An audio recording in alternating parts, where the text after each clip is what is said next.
I remember when I first got this car, it was like, as soon as I bought it, it was like a sense of instant regret. I remember driving home and thinking, what did I do? Like, why did I buy this? I had a million things running through my head, and I got inside my head and just overthought everything. As soon as I got home, I was pretty much ready to sell it as is or junk it, and nobody wanted to give me over scrap prices for it.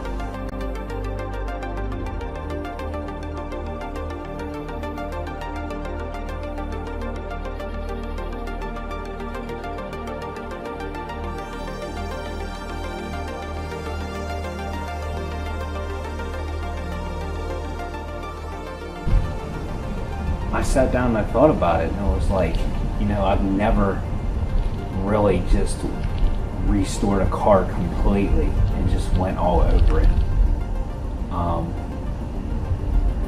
And I had nothing but time, you know, like I didn't have a deadline, so I could just work on it here and there. And there was points working on it when I got very frustrated, and I remember still regretting it. And it seemed like every time I took a step forward, I was taking a couple steps back.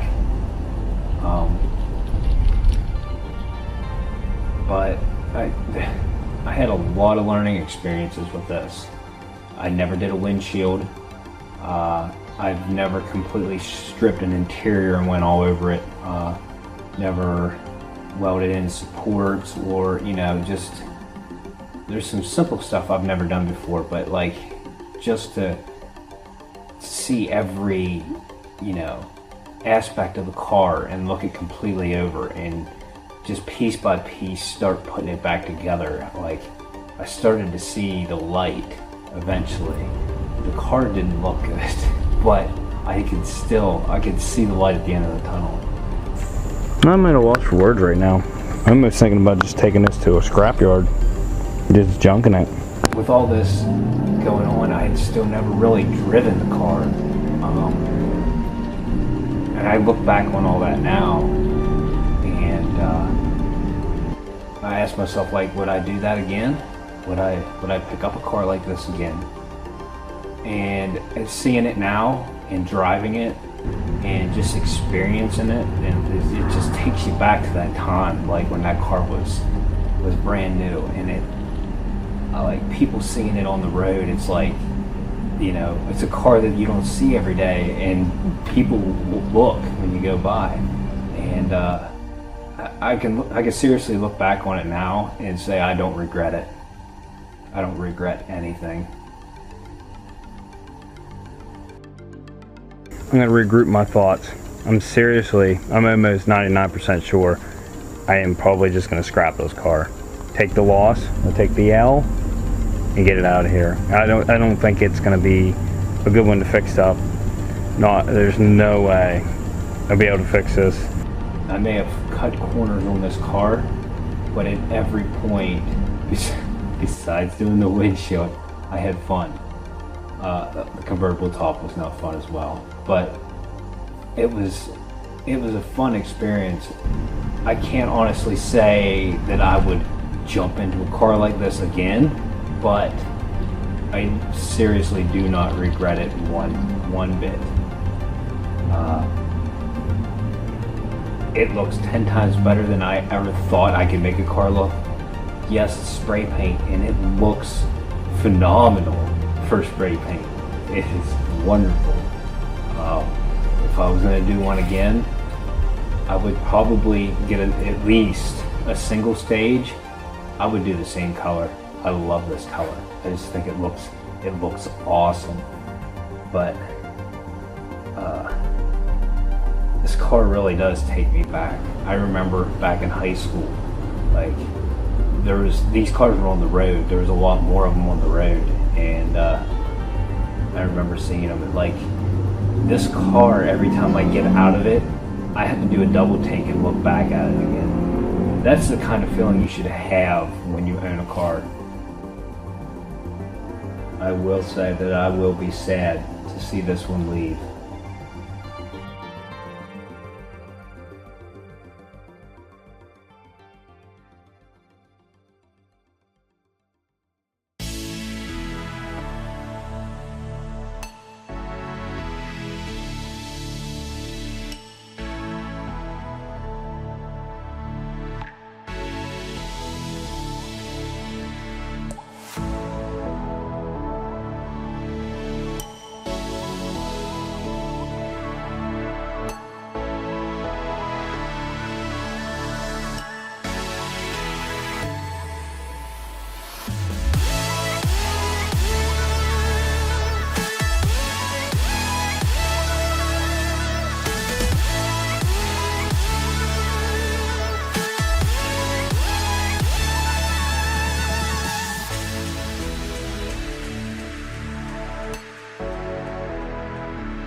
so fresh.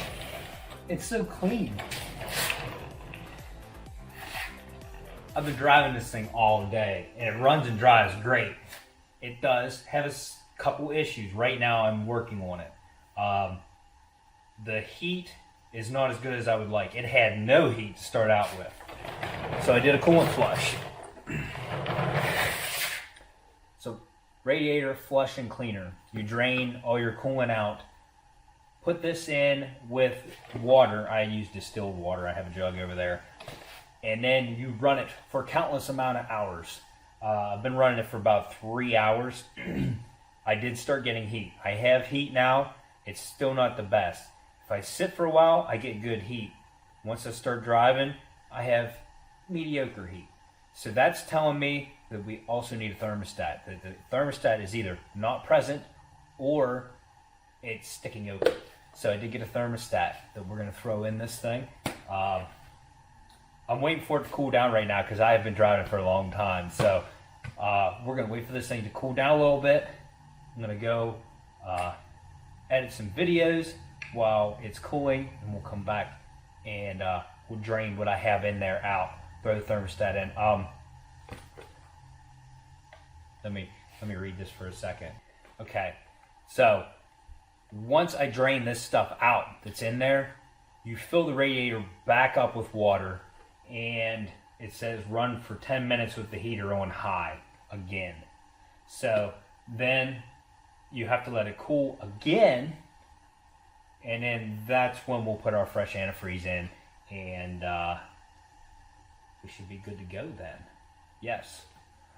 So we're gonna have to, do a couple coolant flushes here, but in the end, I'm hoping to have really good heat since we don't have any air conditioning. Well, we do. The air conditioning is 55 with the top down, but it's convertible. So, I mean, in that air conditioning, she has had time to thoroughly cool, and so has the garage. It's freaking cold in here. That's why I got the heater running. Let's drop the antifreeze in this. Well, it's not antifreeze. Let's drop the flush out, and then I'll refill it and run it for 10 minutes and drop that out.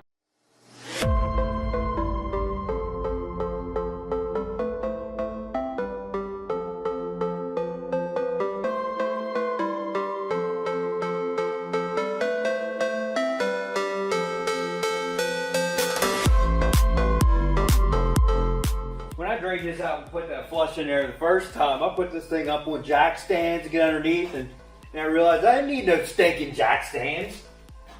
I'm gonna fill her back up now without a funnel, because I like to live my life dangerously. Oh yeah, look at that pour.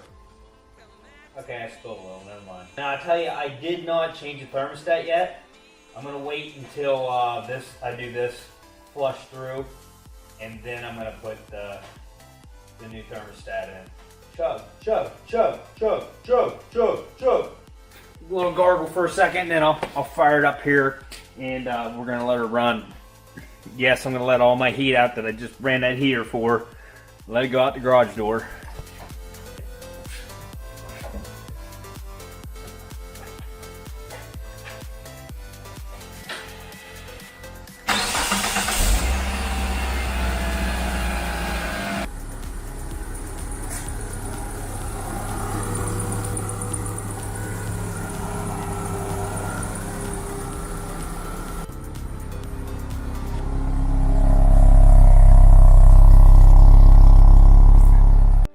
And now we wait again. I have to do this tonight because if it gets down to freezing tonight, all that's in there is water.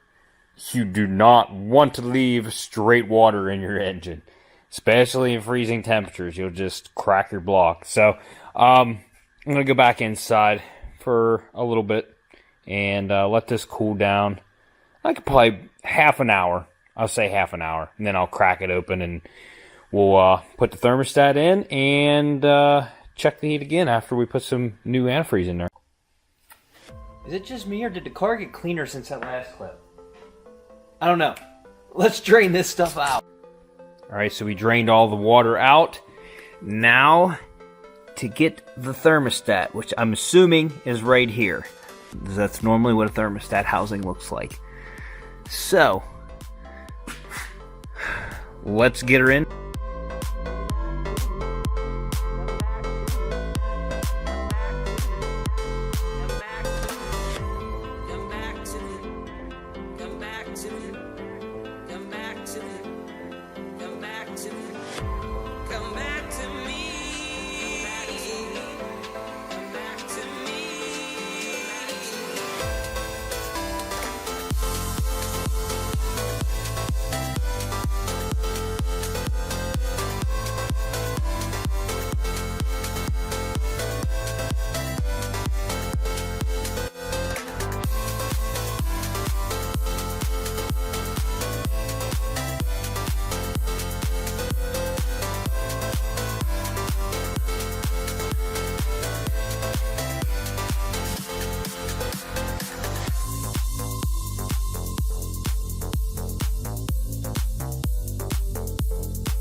The only problem I see here is that thermostat did not look bad.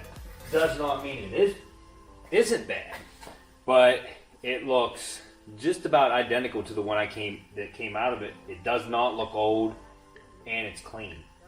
Like I said, it doesn't mean that it's not bad. It could have a weak spring and be opening early, but from what I see, it looks like a new one. We'll see if we have better heat. I'm going to start it up, see if I have heat, and then I'll report back to you guys. Alright, so I started the car, let it warm up. Still was not getting good heat. But I figured it out, and I feel stupid now. Let me show you. Okay, so this felt like it had kind of like spring to it. It didn't seem like it was working right. So I popped the glove box door down and figured out which arm on the heater box in there this was operating it. So I started moving it, and it would only move the arm so far and it would stop.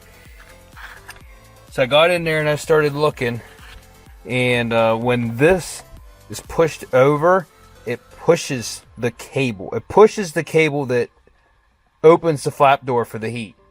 So anyways, I look back in there and it's kinked over. When I turn it this way, it just kinks it and it doesn't move the blend door. So I need to figure out some way to get that cable to stay straight, whether I have to put some sort of clamp or something in there to hold the cable straight. But as of right now, I opened the blend door completely, pushed it over, and I have awesome heat now, like what it should have. So I'm going to leave it like that for right now, and it's real easy to get in there through the glove box, so I'm going to try to figure out some sort of solution to fix that without having to put a new cable on there. But I'm glad I found that anyway.